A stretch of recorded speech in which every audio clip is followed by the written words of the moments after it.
Hello friends, ಇವತ್ತು ನಮ್ಮ kitchen ಚಾನಲಲ್ಲಿ ಬೆಂಡೆಕಾಯಿ ಚಟ್ನಿ ಯಾವ ರೀತಿ ಮಾಡ್ಬೋದು ಅಂತ ನೋಡೋಣ. ಇಲ್ಲಿ ನಾನೊಂದು ಅರ್ಧ ಟೇಬಲ್ ಸ್ಪೂನಷ್ಟು ಕಡಲೆಬೇಳೆ, ಒಂದು ಅರ್ಧ ಟೇಬಲ್ ಸ್ಪೂನಷ್ಟು ಉದ್ದಿನಬೇಳೆ, 1 ಟೇಬಲ್ ಸ್ಪೂನಷ್ಟು ಅವಿಜ, 1/4 ಟೇಬಲ್ ಸ್ಪೂನಷ್ಟು ಜೀರಿಗೆ ಮತ್ತು ನಿಮಗೆ ಖಾರಕ್ಕೆ ನೋಡಿಕೊಂಡು ಬ್ಯಾಡಗಿ ಮೆಣಸಿನ್ಕಾಯಿನ ಹಾಕೋದು. ನಾನಿಲ್ಲಿ ಒಂದು 5ರಿಂದ 6 ಬ್ಯಾಡಗಿ ಮೆಣಸಿನ್ಕಾಯಿನ ಹಾಕ್ಕೊಂಡು ಇಲ್ಲಿ ನಾನು ಡ್ರೈ ಆಗಿ ಇದನ್ನು ಹುರಿತಿದ್ದೇನೆ ಫ್ರೆಂಡ್ಸ್. ಸ್ವಲ್ಪ ಕಡಲೆಬೇಳೆ ಉದ್ದಿನಬೇಳೆ ಕಲರ್ ಚೇಂಜ್ ಆಗೋವರೆಗೆ ನಾವು ಇದನ್ನು ಹುರಿಬೇಕು ಫ್ರೆಂಡ್ಸ್. ಈ ಚಾನಲ್ಗೆ ಹೊಸಬರಾದರೆ ಈ ಚಾನಲನ್ನು ಸಬ್ಸ್ಕ್ರೈಬ್ ಮಾಡ್ಕೊಳ್ಳಿ. ಬೆಲ್ ಐಕಾನನ್ನು ಆಲ್ ಸೆಟ್ ಮಾಡಿದರೆ ನಾನು ಮಾಡೋ ವಿಡಿಯೋ ನಿಮಗೆ ನೋಟಿಫಿಕೇಷನಲ್ಲಿ ಬಂದುಬಿಡುತ್ತೆ ಫ್ರೆಂಡ್ಸ್. ಇದನ್ನೆಲ್ಲ ಒಂದ್ಸಲ ನೀವು ಡ್ರೈ ಆಗಿ ಹುರಿದ ಮೇಲೆ ಈ ತಣ್ಣಗಾದ್ಮೇಲೆ ಇದನ್ನು ಮಿಕ್ಸಿ ಜಾರ್ನಲ್ಲಿ ಹಾಕಿ ಮೊದಲೇ ಪೌಡ್ರ್ ಮಾಡ್ಕೋಬೇಕು ಫ್ರೆಂಡ್ಸ್. ನಾನು ಮಾತ್ರ ನಿಮಗೆ ವಿಡಿಯೋದಲ್ಲಿ ತೋರಿಸೋಕ್ಕದು ವಿಡಿಯೋ ಸ್ಕಿಪ್ ಆಗಿದೆ.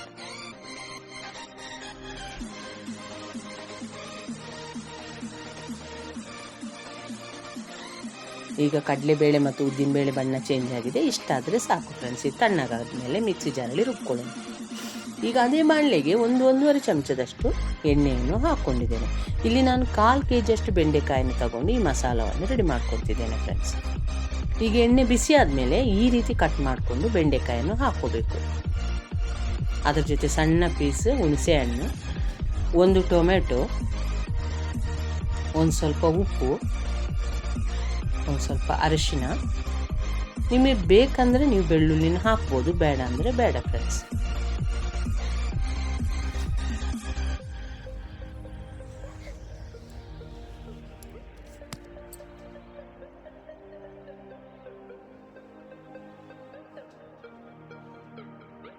ಈಗ ಇದನ್ನೆಲ್ಲ ಒಂದ್ಸಲ ಚೆನ್ನಾಗಿ ಫ್ರೈ ಮಾಡ್ಕೋಬೇಕು.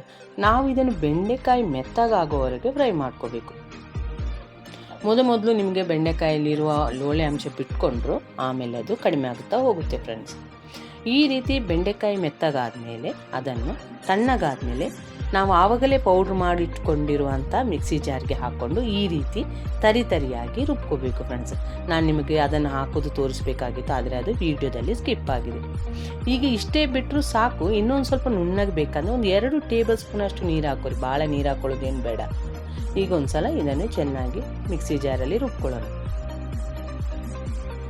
ಇದು ಬಿಸಿ ಬಿಸಿ ಅನ್ನದ ಜೊತೆ ಚಪಾತಿ ಜೊತೆ ಅಂತೂ ತುಂಬ ರುಚಿಯಾಗಿರುತ್ತೆ ಫ್ರೆಂಡ್ಸ್.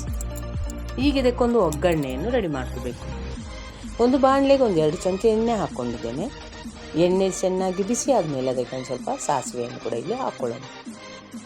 ಸಾಮಾನ್ಯವಾಗಿ ಬೆಂಡೆಕಾಯಿ ಸಾಂಬಾರು ಅಂದರೆ ಪಲ್ಯ ಅಂದರೆ ಕೆಲವು ಮಕ್ಕಳು ಇಷ್ಟಪಡೋದಿಲ್ಲ, ಆದರೆ ಇದು ಚಟ್ನಿ ಅದರದ್ದು ಅಂತ ಗೊತ್ತಾಗೋದಿಲ್ಲ ಫ್ರೆಂಡ್ಸ್. ಈ ರೀತಿ ನೀವು ಬೆಂಡೆಕಾಯಿಂದ ಚಟ್ನಿ ಮಾಡಿಕೊಟ್ಟಿದ್ದೀರಿ ಅಂತ ಹುಡುಗರಿಗಂತೂ ಗೊತ್ತಾಗೋದಿಲ್ಲ. ಇದು ಚಪಾತಿ ಜೊತೆನೂ ತುಂಬ ರುಚಿಯಾಗಿರುತ್ತೆ. ಈಗ ಇದಕ್ಕೊಂದು ಸ್ವಲ್ಪ ಹಿಂಗನ್ನು ಕೂಡ ಹಾಕ್ಕೋಬೇಕು.